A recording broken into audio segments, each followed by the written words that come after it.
Ce que vous expliquez, c'est que ce personnage n'est pas une allégorie, n'est pas un symbole, parce que vous avez rencontré des jeunes femmes ou des femmes comme elle.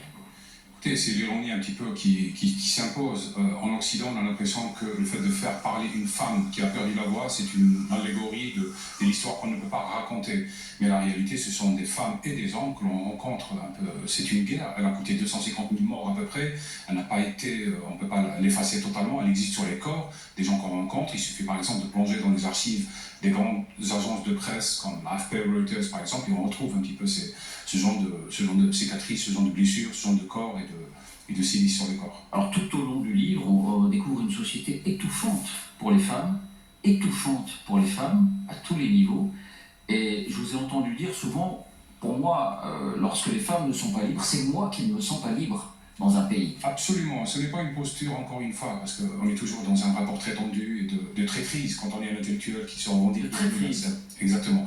Donc, réfléchir... Qui vous accuse de traîtrise?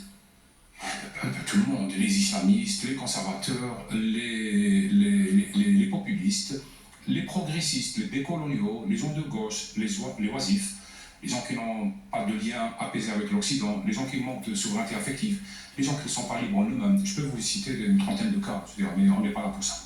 Alors, mais vous dites, authentiquement, donc je ne me sens pas à l'aise, je ne me sens pas libre moi-même dans une société où les femmes ne le sont pas. Mais absolument. Pour moi, c'est un marqueur. C'est ce que peut-être ma vision n'est pas étayée par beaucoup de choses. Mais pour moi, je suis arrivé en Occident pour un premier voyage à 26 ans et c'est ce qui m'avait frappé, c'est la liberté des femmes.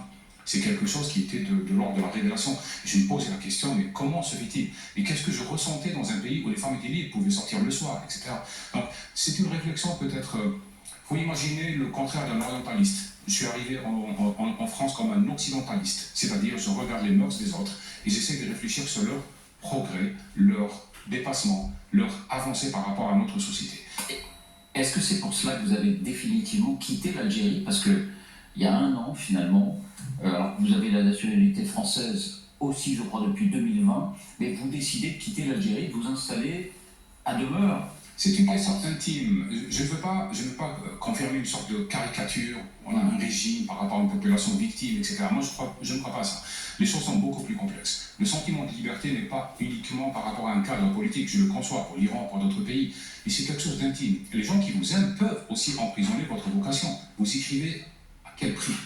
Pour votre famille, par exemple, pour vos enfants, pour les gens qui sont autour de vous.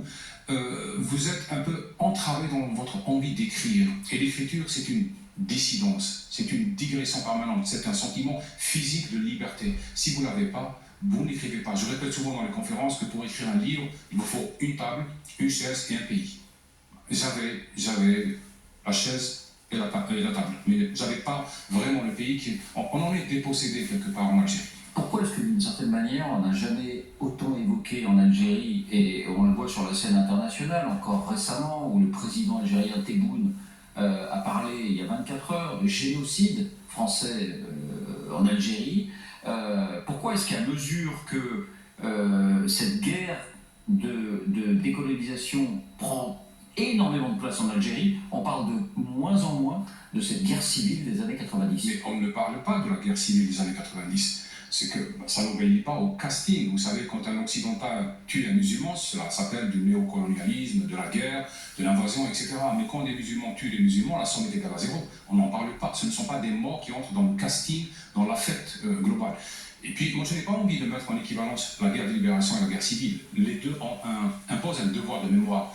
Il se trouve que je suis un enfant de la guerre civile et j'ai envie qu'on en parle, j'ai envie que cela ne se répète pas, et j'ai envie de transmettre à mes enfants une histoire cohérente, une histoire morale, une histoire éthique, c'est-à-dire celle où les gens qui ont tué assument la responsabilité de leurs actes.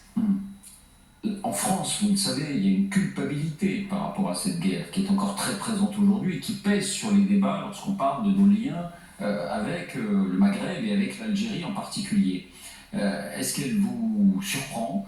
Est-ce qu'elle vous agrée? Est-ce qu'elle vous agace? Vous parlez de la culpabilité? Oui. Je le traduire par lâcheté, un peu par inhibition. Je pense que l'Occident est soumis quand même quelque part à ce que j'appellerais moi des ingénieurs de la culpabilisation. C'est-à-dire on impose et on construit chez les élites intellectuelles ici, qu'elles soient de gauche ou de droite, les étiquetages, je ne crois pas beaucoup, mais on impose une sorte de paralyser la réflexion, de l'audace par la culpabilisation. Vous êtes culpabilisé. Je ne le comprends pas. Je pense qu'il y a un devoir d'histoire, il y a un devoir de réparation, il y a aussi un devoir de responsabilité pour qu'on puisse avancer.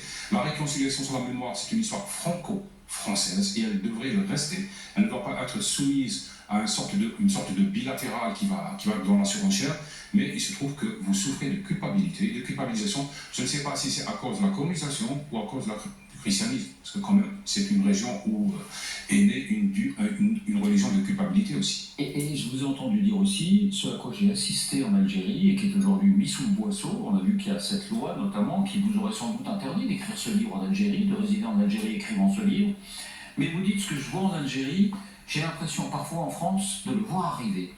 C'est le propre de beaucoup d'Algériens. Moi, j'ai l'habitude d'enfreindre la loi du communautaire, c'est-à-dire je dis les choses. D'ailleurs, c'est ce qu'on me reproche. On me dit souvent, tu n'as pas tort, mais il ne fallait pas l'écrire, et surtout pas en France.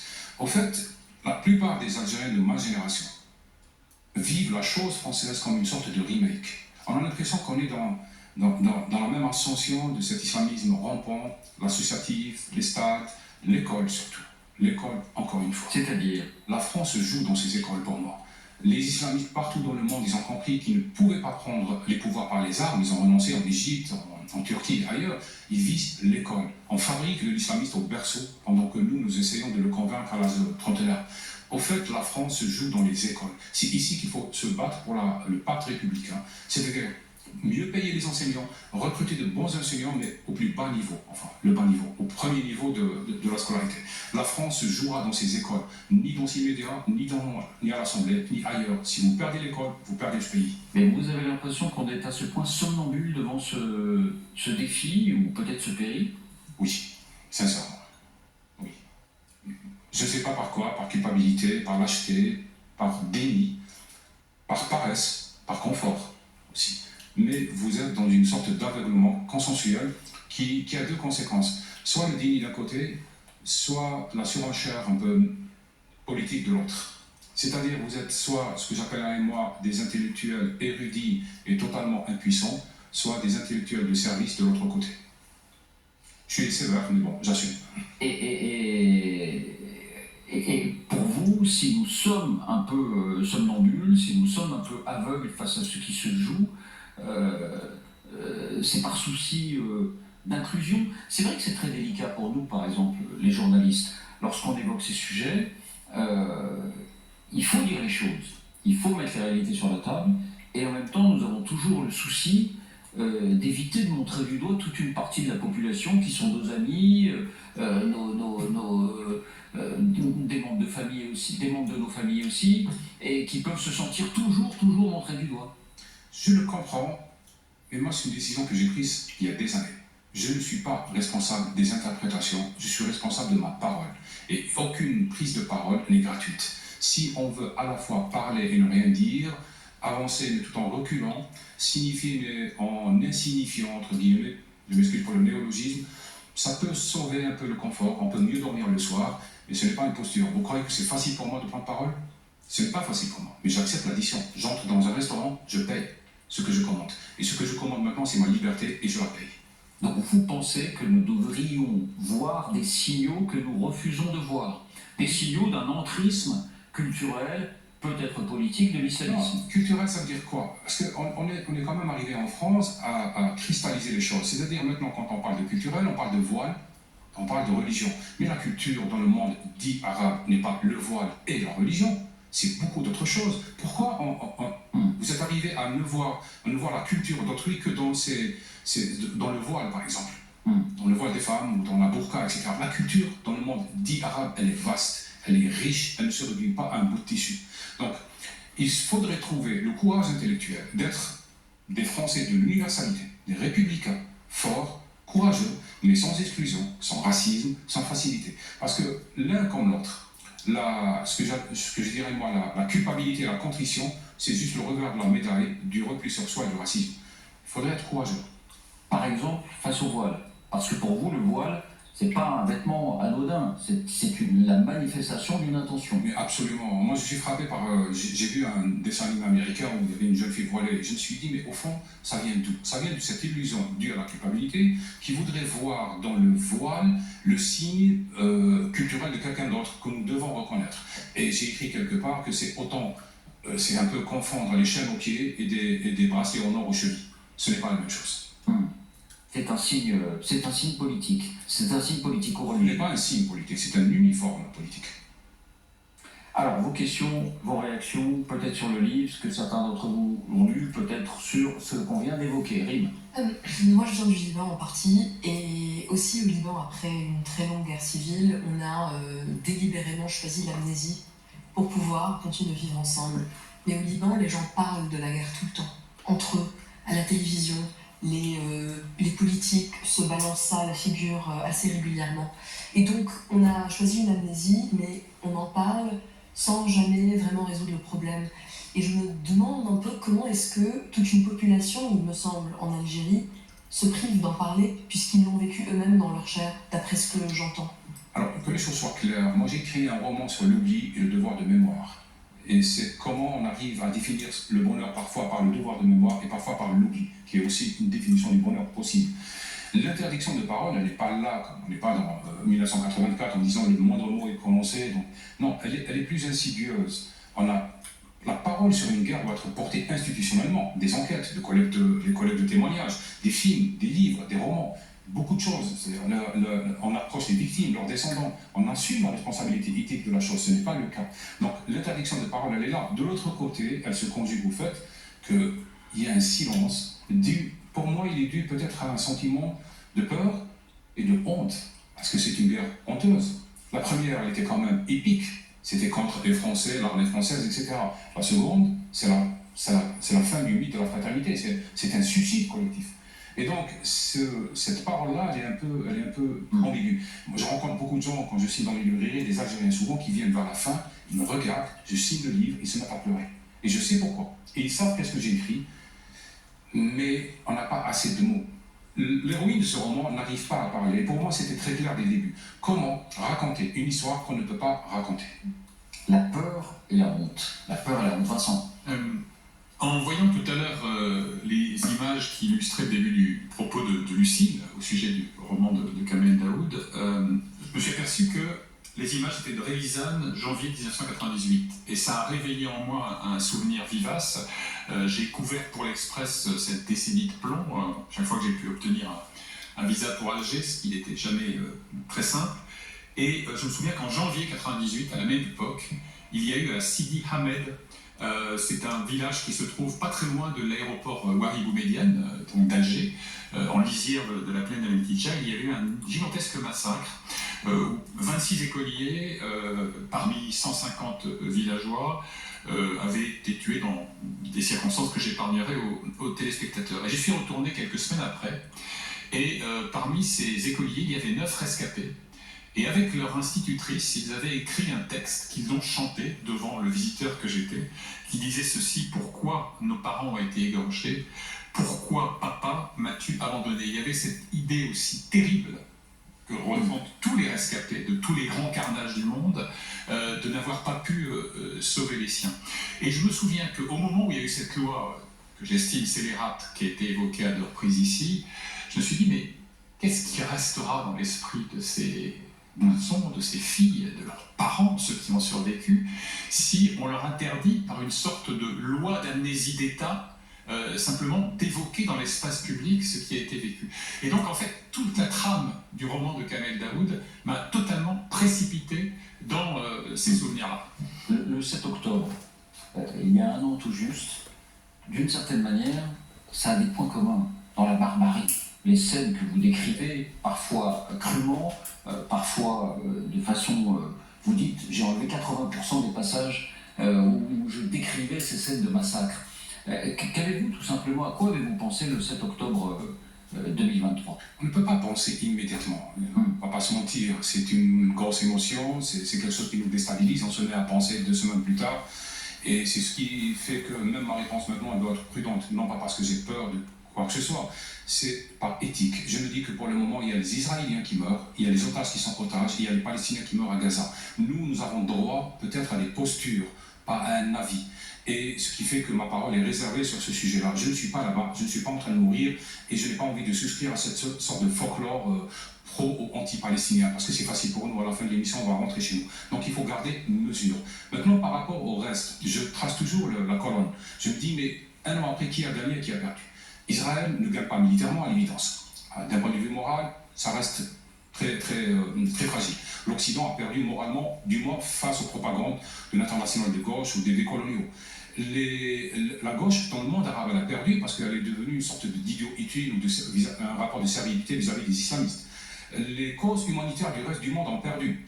Quand on n'a pas de kefia, on peut être soudané, personne ne se soucie de votre mort. L'Amérique a perdu.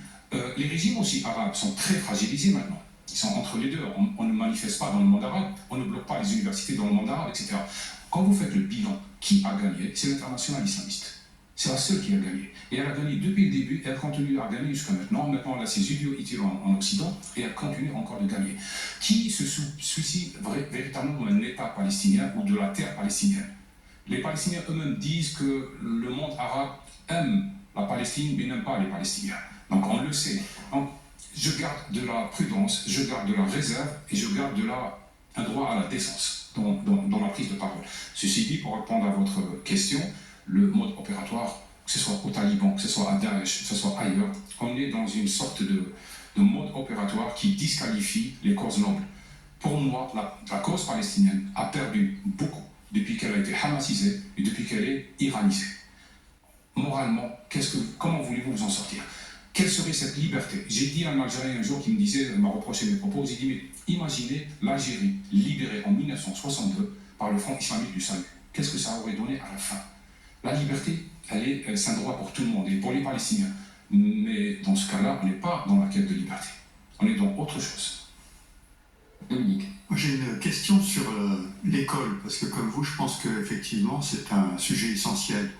Il y a plusieurs années, vous vous souvenez des mesures qui ont été prises, rendre l'école obligatoire à 3 ans, dédoubler les classes, et l'objectif était précisément ce que vous dites, c'est-à-dire d'empêcher les petits, à l'école, d'être pris en main par un mouvement islamiste. Et donc ma question, c'est, vous pensez que ces mesures qui ont été prises ne sont pas suffisantes?